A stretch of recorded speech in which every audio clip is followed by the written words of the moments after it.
दोस्तों, welcome back to my channel Zoya Khan vlogs. तो आज मैं आ गई हूँ सलीम चिश्ती जी की दरगाह पे, जो कि सलीम जो थे उन्हीं की ही दुआ से पैदा हुए थे और अकबर के गुरु हैं।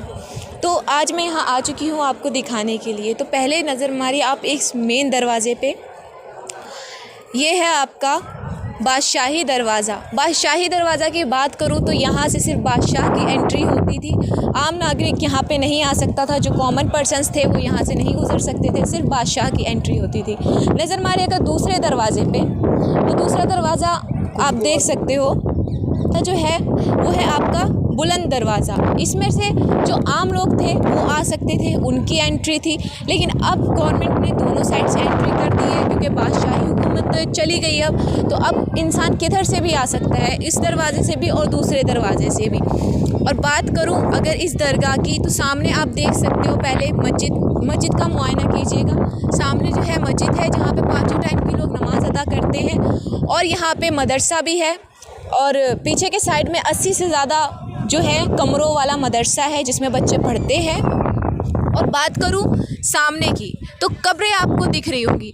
तो ये जो है सलीम चिश्ती जी का जो परिवार था, उन सबकी यहाँ पे कब्रें हैं। जो जेंट्स हैं उनकी बाहर है। अगर अंदर के साइड में आप थोड़ा जाएंगे, तो अंदर की साइड की मैं आपको बताऊं, तो अंदर की साइड में जो है लेडीज़ की आपको दरगाह मिलेंगी। जो कब्रगाह है वो औरतों की कब्रगाह मिलेगी, क्योंकि औरतें जो होती हैं वो मरने के बाद पर्दा कर जाती हैं, तो उनको पर्दे में रखा गया है। बाहर के साइड में जितनी भी है वो जेंट्स की दरगाह आपको मिलेंगी। जो कब्रगाह है जितनी भी वो जो है जेंट्स की है, जो जेंट्स उनकी फैमिली के ख़त्म हुए थे उन सब की है।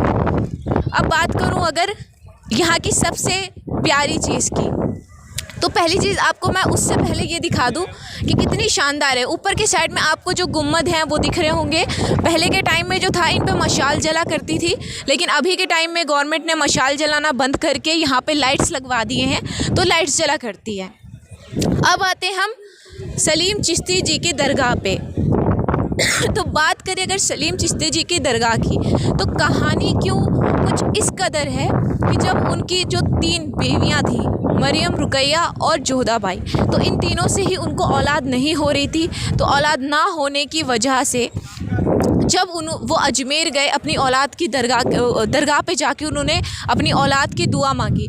तो वो दुआ वहाँ से कबूल उस टाइम तो नहीं हुई, लेकिन अजमेर शरीफ में जब लोग गए तो उन्होंने उनको एडवाइस दी कि वो सलीम चिश्ती साहब के पास आएँ और दुआ मांगे। और उनकी यहाँ पे उन्होंने आके नंगे पैर नंगे सर आके 7 चक्कर काटे उनके, और उसके बाद उनकी वो दुआ कबूल हुई, जिसके कारण उनको सलीम पैदा हुए। और जैसे कि इनकी दरगाह का जो नाम है वो है सलीम चिश्ती दरगाह। तो इसका नाम उन्होंने अपने बेटे के नाम पर रखा, सलीम नाम इसीलिए उनका रखा क्योंकि इन्हीं की दुआ से उनका जन्म हुआ था।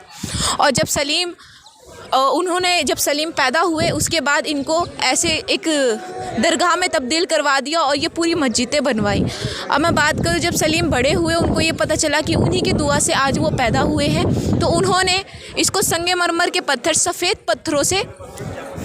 पत्थरों से इसको पूरा बनवाया और बहुत ही खूबसूरत तरीके से इसको बनाया है, बहुत प्यारे तरीके से। अंदर की तरफ का भी मैं आपको अभी जाऊंगी तो दिखा दूंगी, आप देख सकते हो किस तरीके से है।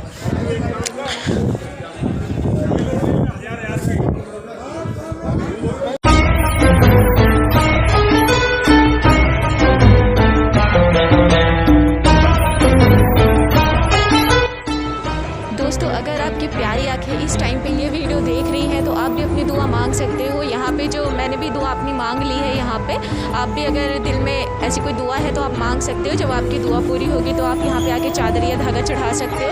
दोस्तों, यहाँ पे जो पीछे के साइड में धागा बांधा जाता है, वहाँ पर आप एक धागे से 3 दुआएँ मांग सकते हो।